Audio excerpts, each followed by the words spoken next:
अगर आप में से किसी ने भी ये हॉस्पिटल असिस्टेंट का फॉर्म डाला हुआ है और आप इस वीडियो को मिस मत कर देना, क्योंकि इस वीडियो को मिस करने से आपको बहुत बड़ा नुकसान होगा, जो कि आप एग्ज़ाम क्रैक नहीं कर पाओगे। इसलिए मेरे हिसाब से यही रहेगा कि आप लोग इसके लिए जो हम आपको लिए बहुत इंपॉर्टेंट टिप्स दे रहे हैं, जैसे कि आपको जो एग्ज़ाम में आज 3 जून हो चुकी है और 24 जून से इसके एग्ज़ाम स्टार्ट हैं, तो आप कहीं ना आप लोगों को इसकी तैयारी एक सुचारू रूप से रखने की ज़रूरत है। और इसके लिए रिवीजन प्लस मूक टेस्ट, क्योंकि जो आपके नंबर मूक टेस्ट में आ जा रहे हैं ना, वो नंबर अभी आप बढ़ा सकते हैं। अभी आपके पास 20 दिन का टाइम है और 20 दिन का टाइम बहुत होता है। आप अगर एक 2 नंबर भी बढ़ाएंगे तो आज से 20 नंबर बढ़ सकते हैं।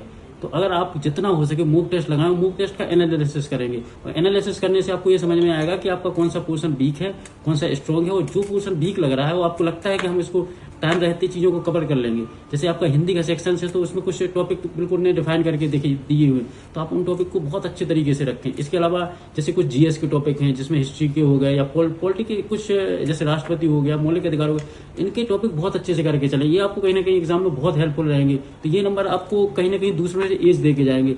इसके अलावा आप जैसे इंग्लिश में हैं तो इंग्लिश में जैसे आप आर्टिकल हैं, इन पर थोड़ा सा एक बहुत अच्छे तरीके से इन पर सुचारू रूप से तैयारी रखें कि जो जहाँ जहाँ जिसका भी यूज हो रहा है उसको बहुत एक पॉइंट करके नोट कर लें।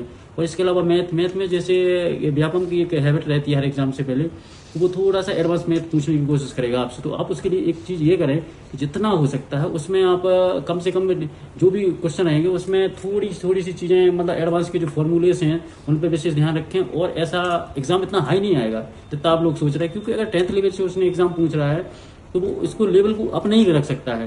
तो अगर आप लोग इसकी तैयारी कर रहे हो तो आप घबराएं नहीं कि आपके पास टाइम कम है या कुछ भी, लेकिन उसके लिए सबसे महत्वपूर्ण चीज़ यही रहेगी कि आप उसको जितने अच्छे तरीके से आप प्रिपेयर कर सकते हो और कमियों पे आप जितना काम कर लोगे, जितना टाइम बचा है ना उसमें घबराने की जरूरत नहीं है। बस तैयारी को बहुत अच्छे सुचारू रूप से रखने की जरूरत, क्योंकि अगर आपकी तैयारी एक बार बहुत अच्छे से होगी तो आपको एग्जाम में जो आज आपको फेयर लिस्ट दिख रही है ना, तो एग्जाम में जैसे ही आप बाहर निकलोगे फेयर लिस्ट बाहर आपके आते ही, और एग्जाम में जो क्वेश्चन आप अटेम्प्ट करोगे ना तो वो आपकी तैयारी अलग दिखेगी।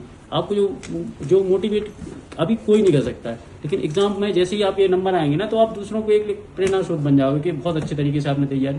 तो मैं भी यही कोशिश करूंगा कि अगर आप लोगों को इसमें कुछ भी महत्वपूर्ण बिंदु अगर आपका छूट जाता है तो हम आपको आगे नेक्स्ट वीडियो में कवर अप करेंगे। Thank you.